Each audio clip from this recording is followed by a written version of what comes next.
I've always believed that every single one of us deserves to work for an organization where we genuinely want, not need, to show up to work each day.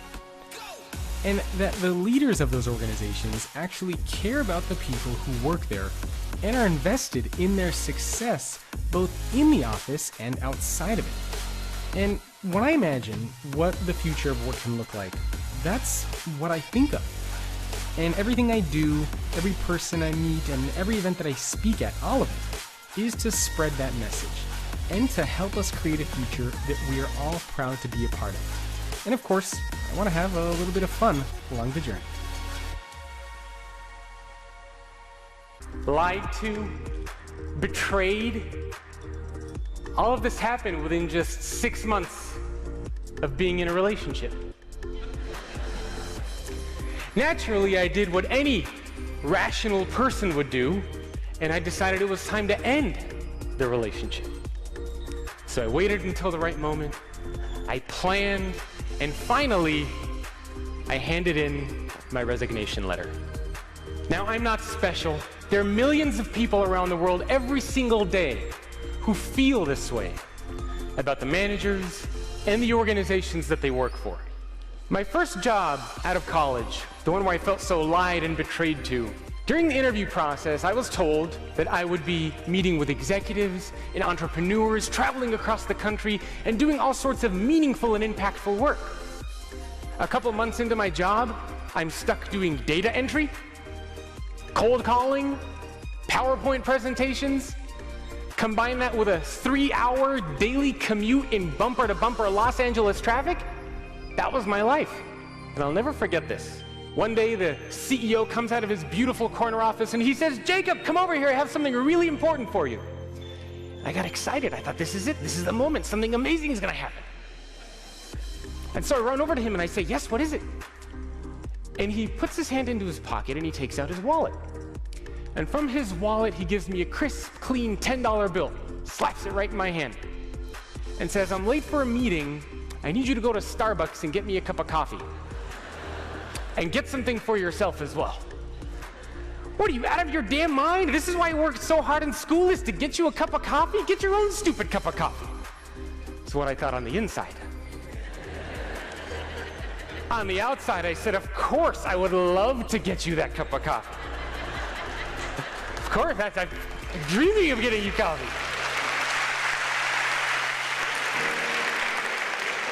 And that was one of the last full-time jobs I've had working for anybody else, and that was around 10 years ago. The purpose of a lighthouse is always to guide people to safety, to help them find their way back home, and to help make sure that they stay away from rocks or cliffs that might crush their ships. And when I was thinking about this concept of the future leader, I very much thought of this idea of a lighthouse, because I think leaders now, and especially in the future, have to be lighthouses. I mean, all of you in this room, your job is to guide people and organizations to success, to help make sure that they stay away from the rocks, to help make sure that they don't crash into the cliffs, and to help make sure that they and the organization as a whole can succeed. But in order to do that, you also have to build yourselves up, right? You have to become that lighthouse.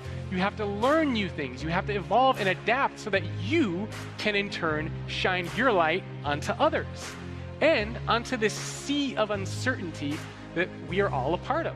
Will the leader of 2030 be that different than the leader of today? And if so, how? So here's what I uncovered from interviewing all these CEOs. They all believe that some core skills, some core things will remain the same, as I mentioned. Being able to create a vision, execute on strategic direction.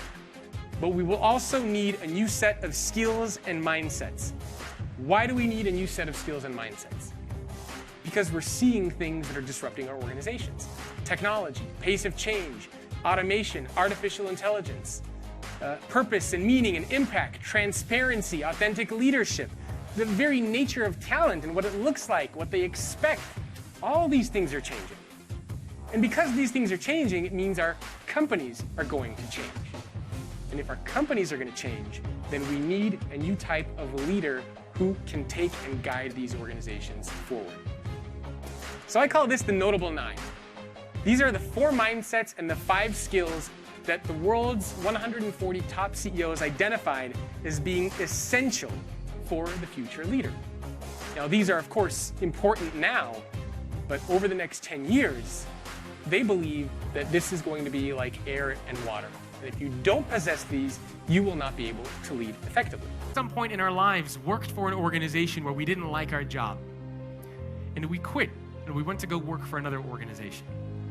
And that other organization is in the same industry, it's the same company size, it's in the same geographic location, and we're doing the same type of work. But now, all of a sudden, we love our job. What changed? It's not the work that you're doing, it's the environment in which the work is getting done. It's the culture, it's the technology, it's the physical space.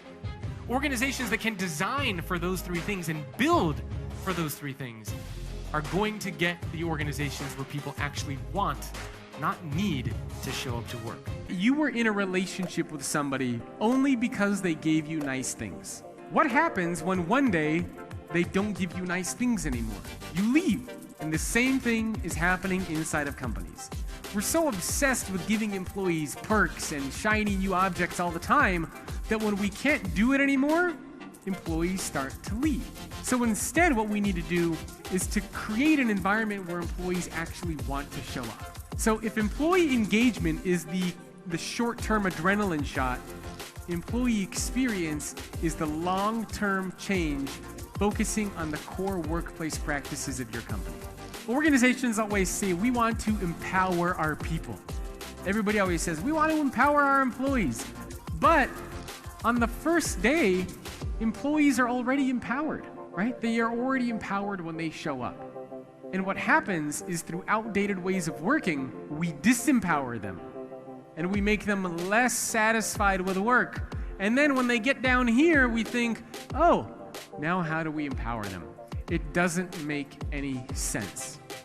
So instead of trying to simply empower your people, it's also important to think about how you can stop disempowering them to begin with. With great power comes great responsibility. But I think the opposite is true. With great responsibility comes great power. And so if you become more responsible, more active, more of a driving force in what you want the future of work to look like, you will have more power. So if you want to future-proof your life, you want to future-proof your career, your organization, I encourage you to think about, what do you want the future of work to look like, and how are you going to make that future happen? By 2030, we're going to have between 88 million and 440 million leaders around the world. That is, people who are responsible for others. If you kind of want to go somewhere in the middle, we're looking at around 200 million leaders around the world by the year 2030. That is a lot of people. If we're going to have hundreds of millions of people in leadership roles where their job is to shape society, to shape the world, to shape cultures and values, then we better make sure that we have the right people in place. There used to be a time when you could work 9 to 5.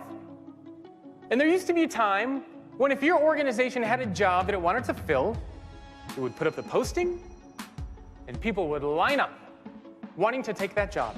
And one by one, these employees would try to convince you why they should work for you.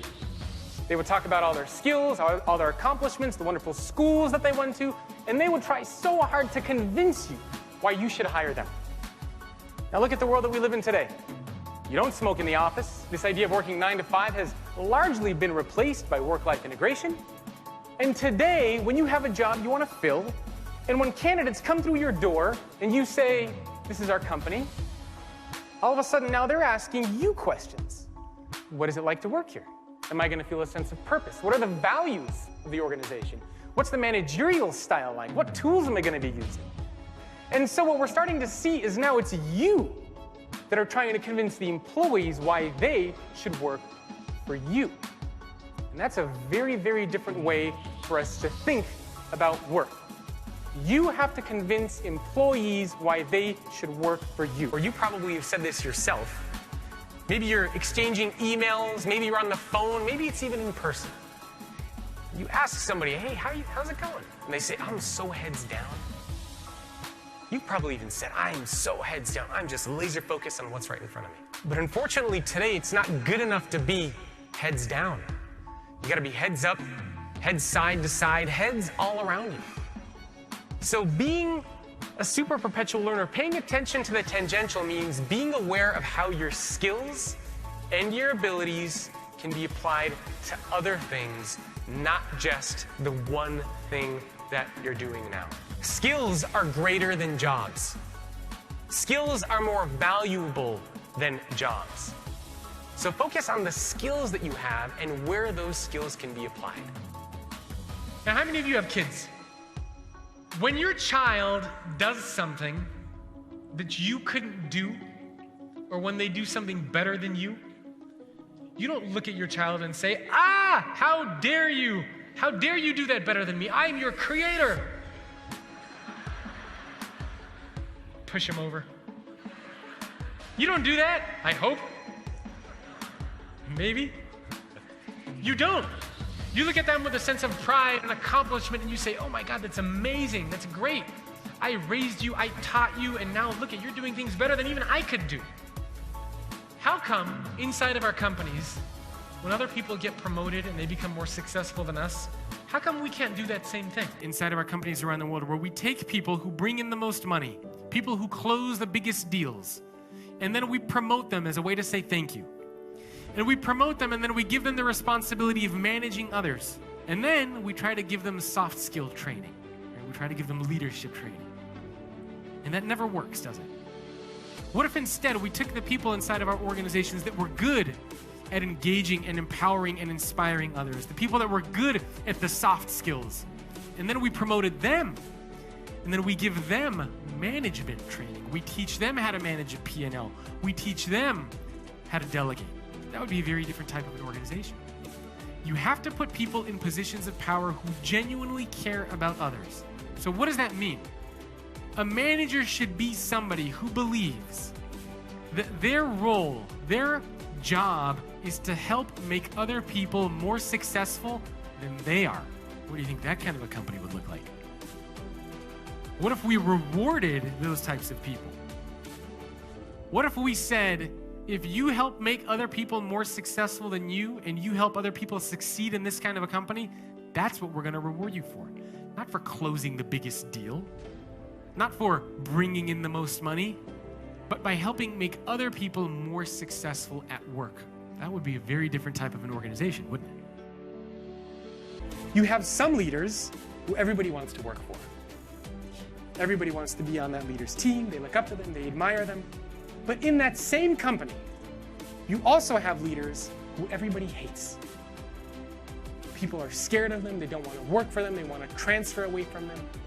So in one company, how is it that you can have a leader that everybody loves and admires and respects, but you also have a leader that somebody hates and wants to get away from? Both those people got promoted. How? Why? It's because the people who promoted them have different filters. The filters that you have inside of your company will dictate the type of leaders that get promoted. So to set up what those filters are, you need to define leadership and who a leader actually is.